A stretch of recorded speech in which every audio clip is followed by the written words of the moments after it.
जय श्री राम, जय श्री बालाजी महाराज। हनुमान जी की कृपा प्राप्त करना चाहते हो, बालाजी की कृपा प्राप्त करना चाहते हो, बाल हनुमान की कृपा प्राप्त करना चाहते हो, सिर्फ एक कार्य, एक मंत्र आपको सब कुछ दिलवा सकता है। लेकिन उस मंत्र का जो जाप है, किस तरीके से करना है, किस विधि से करना है, ये जानना जरूरी है। क्योंकि हनुमान जी की कृपा कलयुग में, कलयुग के जागृत देवता जो है वो हनुमान जी हैं। भगवान राम के वरदान के अनुसार जहां पर भी प्रभु भक्ति होती है, साधु संत के वो हमेशा रखवाले हैं, और जहां पर प्रभु के नाम का सिमरन किया जाता है वहां पर हनुमान जी बिन बुलाए भी आ जाते हैं। तो सबसे बड़ी बात यह है कि आज आपको ये सारी जानकारी प्राप्त होगी, एंड तक बने रहना। अगर चैनल अच्छा लगता है तो सब्सक्राइब कर दीजिए और वीडियो को अधिक से अधिक शेयर कीजिए। क्या होता है कि हनुमान जी की कृपा प्राप्त करने की इच्छा सभी के अंदर होती है। बाल हनुमान जी की कृपा अगर प्राप्त हो जाती है तो आपके जीवन का उद्धार हो जाता है, और जीवन में आने वाली हर समस्या, हर प्रॉब्लम, हर दिक्कत आपकी दूर हो जाती है। मात्र एक हनुमान जी का एक ये मंत्र जो मैं आपको बताऊंगा, कलयुग में यह मंत्र बहुत कारगर है। इस मंत्र से आप हनुमान जी की कृपा प्राप्त कर सकते हो, बाल हनुमान जी की कृपा भी प्राप्त कर सकते हो। इस मंत्र से पंचमुखी हनुमान जी की भी कृपा प्राप्त कर सकते हो। करना कुछ नहीं है, सिर्फ बिल्कुल सरल है, बिल्कुल सरलता से आपको कार्य करना है। कैसे करना है? जो आपको पीछे स्वरूप दिखाई दे रहा है भगवान राम का, इस प्रकार से आपने एक स्वरूप जो है आपने अपने घर के अंदर जो है विराजमान करना है। उस दौरान आपने एक कपड़ा बिछाना है लाल रंग का, उस पे स्वास्तिक बना लेना। स्वास्तिक बनाकर उस पर एक सुपारी रखनी है।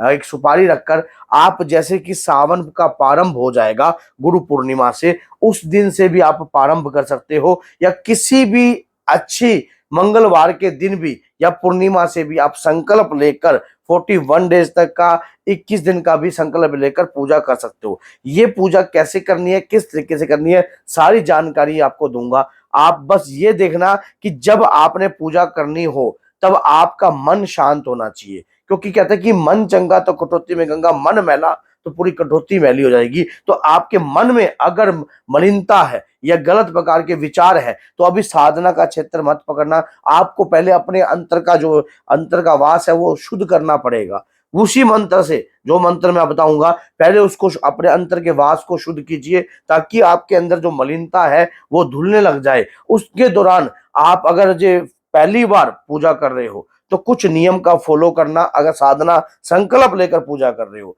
आपने ब्रह्मचारी का पालन करना है, और ऐसा भोजन खाना है जो कि सात्विक है। 2 समय का भोजन कर सकते हो या 1 समय का भोजन कर सकते हो। इस प्रकार से सूर्य के छिपने के बाद, जैसे कि कई लोग छोड़ देते हैं साधना के दौरान भी, तो 1 समय का भोजन भी आप कर सकते हो।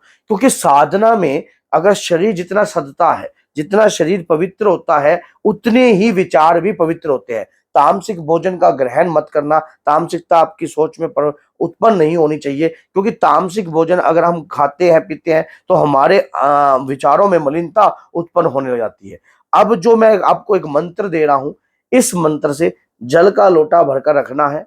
आपने रोज की 11 माला, 21 माला, 51 माला, 108 माला, ये आपका समर्थ है। अगर आप इस नियम से आप कार्य करोगे तो आप 101% सक्सेस होगे। जो व्यक्ति जाप कर रहा है, शुद्ध स्नान आदि कर कर, वो व्यक्ति जो है कुशा के आसन को लेकर उस पर माला का जाप करे। गौमुखी में माला का जाप करना है। मंत्र की माला जो है वो जाप करने से पहले गणपति जी महाराज का ध्यान करना, भगवान राम की स्तुति करनी है अपने। भगवान राम की स्तुति से पहले कोई भी माला का जाप करोगे तो फलीभूत नहीं होगी आपको। और सबसे पहले बाल हनुमान अगर की साधना कर रहे हो तो बाल हनुमान जी के लिए आपको एक मिष्ठान जो है अपने पास रखना है। घर में ही बनाइए कुछ भी। आप गुड़ चने का भी भोग लगा सकते हो डेली साधना में, कोई जरूरी नहीं है। अगर आप डेली अलग अलग प्रकार के भोग बनाना चाहते हो, ये आपके भाव के ऊपर है। आपने जैसे भी भोग बनाकर रखा और माला का जाप प्रारंभ कर दिया। माला का जाप प्रारंभ करने के बाद आपने मंत्र क्या है, ओम राम राम राम श्री राम दूताय नमः। इस मंत्र से आपको बाबा की कृपा प्राप्त होगी, बालाजी महाराज की शक्तियां प्राप्त होंगी, और बाबा के तरंग प्राप्त होंगी, बाबा के दूत प्राप्त होंगे, और शीघ्र ही होंगे। ये देख लेना, उसके बाद जब आपने फिर उसके बाद क्या कार्य करना है, जब आपकी माला पूर्ण हो जाए, जब आपकी माला पूर्ण हो जाए, तो जो आपने स्वास्तिक बनाया था, अक्षत बनाए थे, उसमें आपने जो सुपारी रखी थी, आपने थोड़ा सा कच्चा दूध लेना है, उस सुपारी को स्नान कराना है थोड़ा सा, जो किसी भी प्रकार से इसी मंत्र से आप स्नान कराकर, आप जब आप माला पूर्ण कर दो, रात्रि के समय स्नान कराना है ये, आप थोड़ा सा ही स्नान कराना है, ज्यादा नहीं, 2 बूंदे 3 बूंदे के साथ। उसके बाद क्या कार्य करना है, माला कितनी बजे करनी है ये आपके ऊपर है। अगर आप सुबह 9 बजे के बाद करते हो, जैसे कि आप 2 माला 4 माला 11 माला सुबह कर लेते हो, उसके बाद फिर दोपहर को फिर करते हो, शाम को फिर करते हो, ये समय आपके ऊपर है, आपने निकालना है। सावन सावन भी आप इसको इस समय को इस प्रकार से कर कर आप इस समय को परिपूर्ण कर सकते हो, और ये समय आपके लिए कुछ एक नया भविष्य खोलने के लिए आपको प्राप्त हुआ है। अगर कोई व्यक्ति साधना कर रहा है और अगर वो कर पा रहा है तो समझ लो प्रभु ने आपको चुना है। नहीं तो बहुत सारे व्यक्ति साधना के क्षेत्र में आते जरूर हैं, करने की कोशिश जरूर करते हैं, लेकिन उसमें सफलता प्राप्त नहीं होती। साधना के दौरान बहुत सारी बातें आपके साथ हो सकती हैं, मलिनता भी उत्पन्न हो सकती है, विचार भी बदल सकते हैं, और ये भी मन में आ सकता है कि मैंने क्या साधना ले ली, मुझे कुछ अनुभव तो नहीं हो रहे हैं, क्यों नहीं हो। लेकिन इतना याद रखना, जब हम किसी भी मंत्र का लगातार जाप करते हैं और लगातार उस मंत्र का ध्यान करते हैं, आप किसी भी चीज को अगर आप त्राटव दृष्टि के अनुसार भी देखोगे, तब उसके बाद आपके अपने आप ही आपकी दृष्टि भी जागृत होती है। आपने ज्योति लगानी है, अखंड ज्योत लगाकर भी कार्य कर सकते हो, और उसके बाद आप माला का जाप करते रहो। कम बोलो, साधना के दौरान कम बोलना चाहिए, अधिक से ज्यादा नहीं बोलना चाहिए, कम बोलना चाहिए। और इसमें इसी समय पर पंचमुखी हनुमान जी की भी साधना कर सकते हो आप। इसी तरीके से जिस स्वरूप का आप ध्यान करोगे, उसी स्वरूप की कृपा आपके ऊपर होने लग जाएगी। मान लीजिए आप हनुमान जी के पंचमुखी स्वरूप की ध्यान कर रहे हो, तो हनुमान जी के पंचमुखी स्वरूप की कृपा भी आपको प्राप्त होगी। ये आपके ऊपर डिपेंड करता है कि आप कौन से स्वरूप का ध्यान कर रहे हो।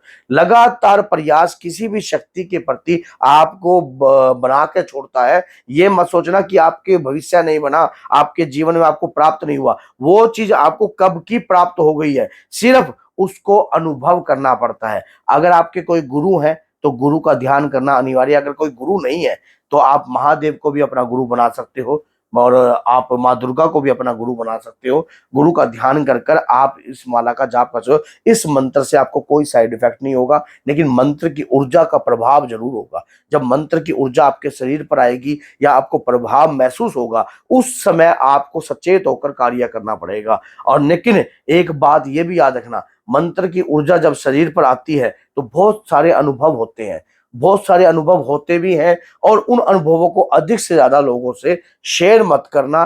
बाबा की कृपा आपको शीघ्र ही प्राप्त होगी। जिस दिन आपका 41 डेज वाला दिन होगा, उस दिन आप इसका दशांश हवन भी करना। इस मंत्र के कम से कम 1.25 लाख, 5.25 लाख, 1.25 लाख के बाद ये मंत्र जागृत हो जाएगा। उसके बाद 5.25 लाख तक अगर आप कर सकते हो तो और सोने पर सुहागा है।